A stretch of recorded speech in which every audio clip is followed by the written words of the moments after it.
Namaskar. Myself, Dr. Manju Agarwal, going to speak on economics for decision making. Lecture Series 1. First of all, why economics is so important for any decision in life as well as where we are. Economics has become so important that it is included in every discipline, whether it's a doctorate, whether it's engineering, whether it's a MTech, anywhere, economics has become a part, because economics is very, very important discipline to understand and to find decisions. So first of all, what is economics and why we should study economics? Now, just recently we are having pandemic and there was oxygen shortage. People were dying. Question is, on the one hand, there is a shortage. On the other hand, in black market, oxygen was available. How this is? If oxygen is not there, then how oxygen is there in the black market? What is this black market? How demand is equating with supply? Why we are talking about government should take care of oxygen supply? Government should supply to the hospital and to the individuals. Why? Similarly, we have seen recently vaccine. Some people have first dose. Some people are waiting for the second dose. People were saying that after 28 days, they will have second dose of vaccine. But now the news is you can have it after 3 months or 3.5 months. Why? Several questions. Some people are saying is because there's a shortage of supply, or some people are saying, is it healthy to have it after 3 weeks, after 3 months? Why? Similarly, in life, there are number of questions come in our mind, number of choices, number of things which we want to have, number of options available to us. Even for a small child, one wishes to have this toy or another toy. When we become some 8th, 9th, 10th class, then choice is which career we should go. Then which organization we should choose for our career. Similarly for life also, so many options. Which option we should have? Which option will give us maximum satisfaction? Now, why the question has emerged, maximum satisfaction? We have unlimited ends, we have unlimited demands, we have unlimited desires. Do we have resources to meet out all this? Answer will be immediately no. We cannot fulfill all our requirements, all our needs, all our desire at some point of time. We cannot. Question is why? Why we can't? To answer these questions, we have to study economics. Very popular definition of economics is it gives answer to unlimited ends and limited resources. It gives us the balancing. It gives us tools. It gives us mechanism with which how to make a balance between unlimited ends and our limited resources. We can say that there was agricultural revolution has taken place. Industrial revolution has taken place 4 times now. Now, even when revolution means sudden increase, even then, do we have abundance? Even if a millionaire, billionaire, can he say that, oh, I have got enough, I can have anything, whatever I want? You cannot. There is always a choice we have to make between our unlimited ends and limited resources. Similarly, there's very astonishing facts are there. You must have observed that if there is an increase of productivity of one farmer becomes rich. But if there is an increase in the productivity of all farmers, what will happen?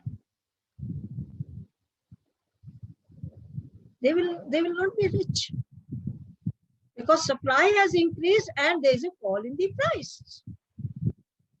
Similarly, what we observe, if there is an increase in the income of an individual person, individual is very happy. He has enough resources. There is an increase. He feels satisfied. But if there is an increase in income of everyone in the society, what will happen?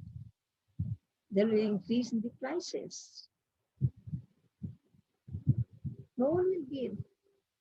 So there is a difference in the individual. There is a difference in the total aggregates. So its whole is different from sum of its part in economics, or what we observe.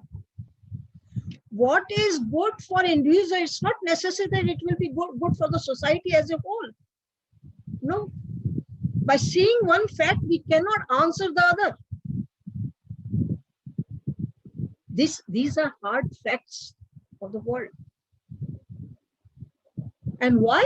Because we are dealing with human beings. World is our lab. Therefore, individual behavior is different from a group behavior. And similarly, what policy, what decisions are good for an individual, it's not necessary it will be good for the society as a whole. So we have to make policies differently, judiciously. The facts and figures we have to watch. Now, to answer all these questions in life, we study economics. Very often, you must have heard the word microeconomics and macroeconomics. Microeconomics, study of individual.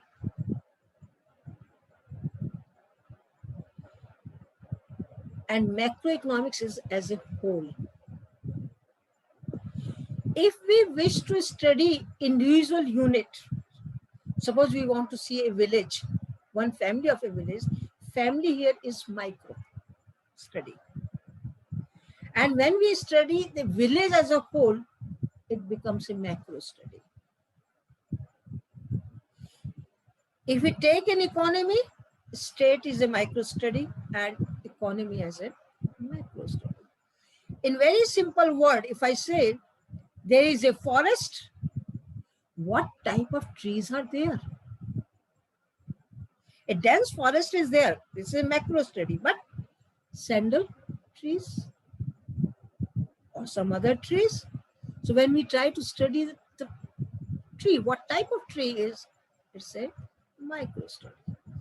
Both are equally relevant. We cannot say micro is important or macro is important. No, both are equally important. We have to see per capita income, we have to see national income. We have to see per capita consumption structures, we have to see whole index, etc. Similarly, economics is divided into positive economics, normative economics, and welfare economics. Very simple words.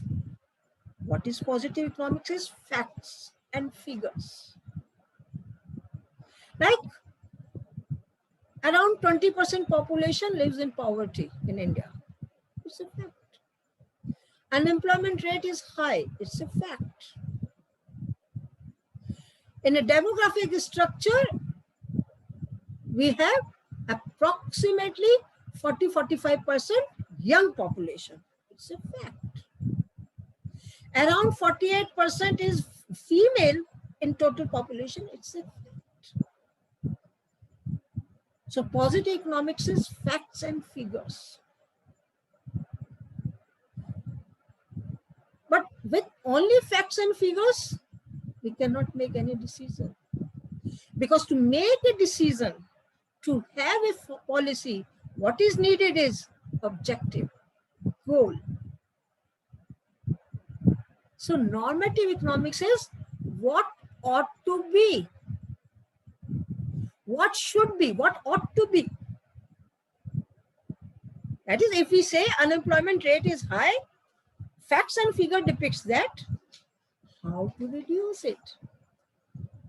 So here, morality, ethics, value judgment, that comes in normative economics.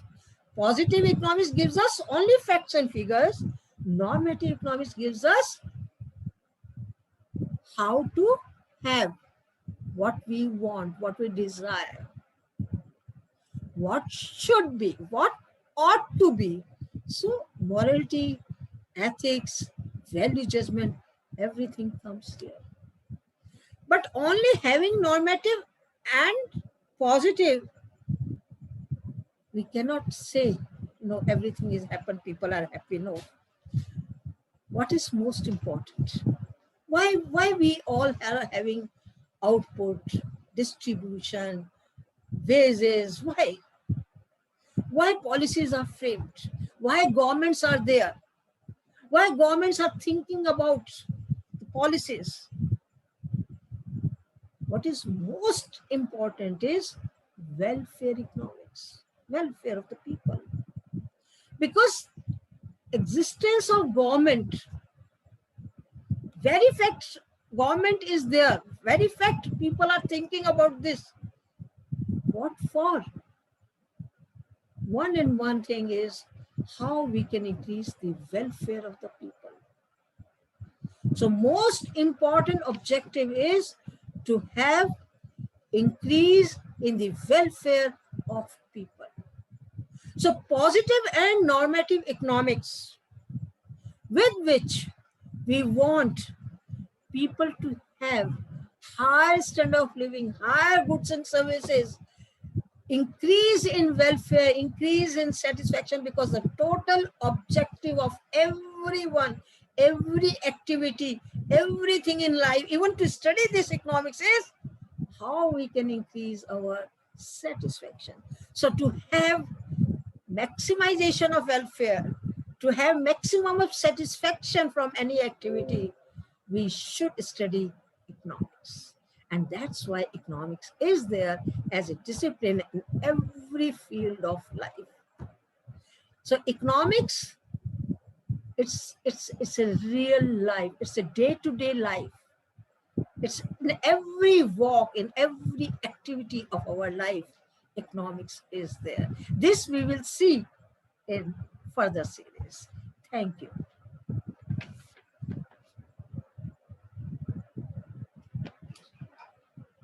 So next time, I will take some concept which we use very often in day-to-day life as well as while teaching economics. So concepts, and then I will take consumer behavior. Namaskar.